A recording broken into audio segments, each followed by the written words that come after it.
Dudley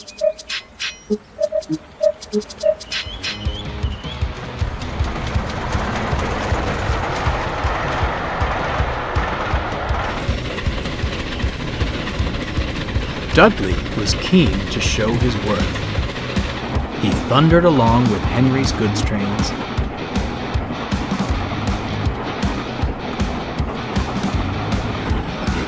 and even took the flying kipper without complaints.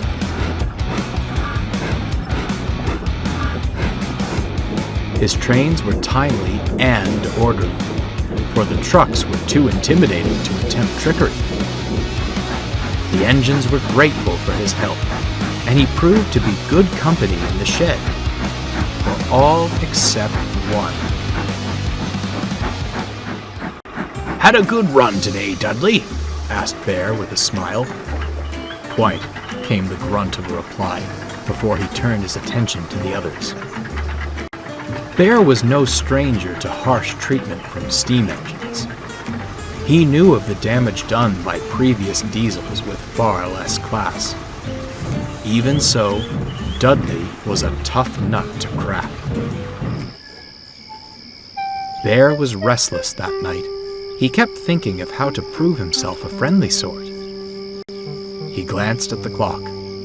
The flying kipper would be due out soon, but Dudley was fast asleep. "Psst," whispered Bear. "Dudley!" A loud snore was the only reply. "Dudley!" Bear hissed louder. "Oh, great heavens! No, don't take me! Calm down," soothed Bear. "It's only me." Dudley scowled. "You foolish diesel! You've disturbed my sleep! What do you want?"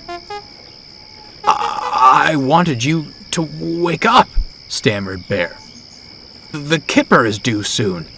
If you're too tired, I could—" "Don't you even suggest it," snapped Dudley. "I'm more than capable. Tired indeed." When he had steam up, Dudley snorted away. Bear was speechless. "You dozy old twonk."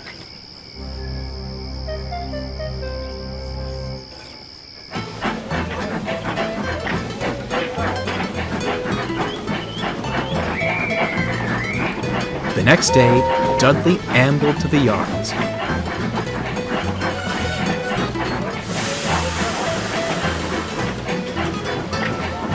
As Donald shunted trucks for his goods train, he spied a lone fuel tanker in a siding. "Why is this one not on the train? Am I not stopping at the refinery today?" "Aye, here," replied Donald. "Faulty brakes on this one, though. Needs repairs before you can take it." "Ah, understandable. Grateful for your help, Donald, but I'll finish things here. You have other trains to shunt, I'm sure." "Aye," said Donald, "but say no more then. My train, my responsibility." Suspicious, Donald silently puffed away.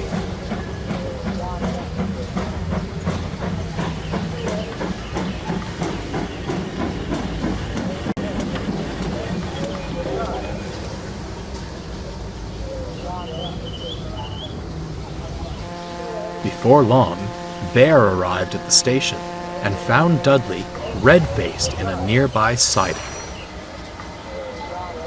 "Are you all right?" asked Bear. "No, I'm not," Dudley sighed. "I'm terribly sorry for my outburst last night.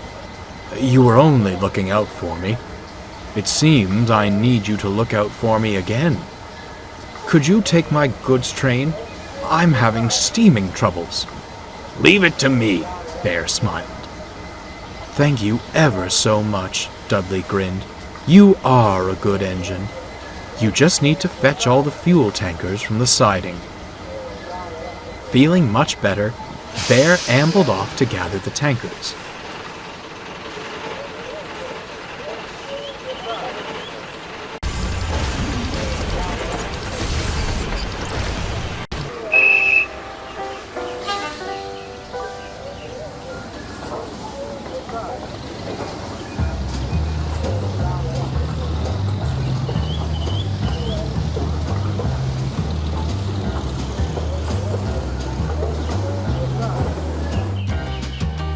Out on the main line, they were going well.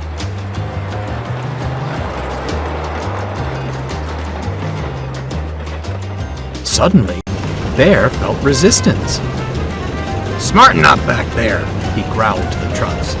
no tricks today, thank you. The truck's reply was drowned in a horrible screeching. Oh, Bear winced. whatever is happening? Bear couldn't have known the culprit was the faulty tanker. As they rumbled over the points, it happened.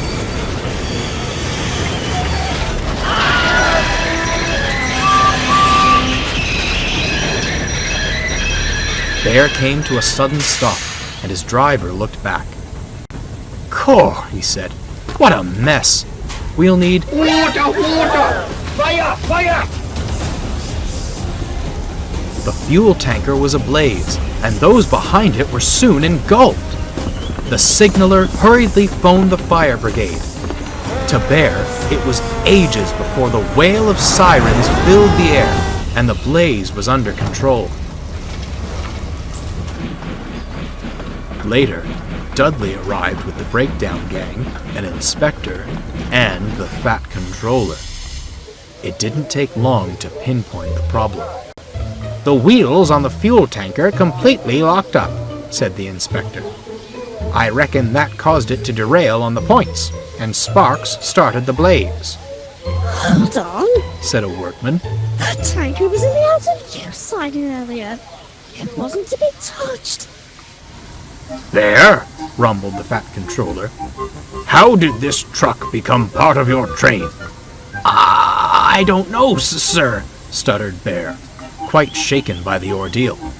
Dudley told me to collect all the tankers. I certainly did not, interrupted Dudley. Why would I? Donald told me that one wasn't to be touched. I would advise, interjected the inspector, you pay closer attention next time you assemble a train. It will take a considerable amount of time to repair this damage. The fat controller nodded gravely in agreement, and he and the inspector strode away. Not enough to lead us to scrap, Dudley muttered darkly, but to accuse me of sabotage? The nerve. Bear, ashamed and confused, looked solemnly at his buffers.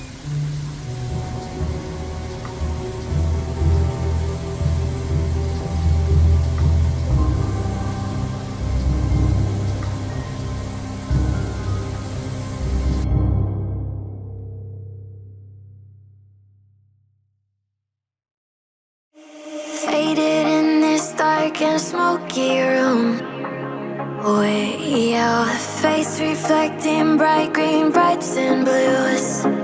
You know I kinda want to disappear with you, but I don't think that is what I would usually do. You know it's just like I felt the heat the moment he pressed his lips up against mine. The one that this whole thing up like I do every time. Fire is burning through this silence. I can't take it, can't control this flame we start.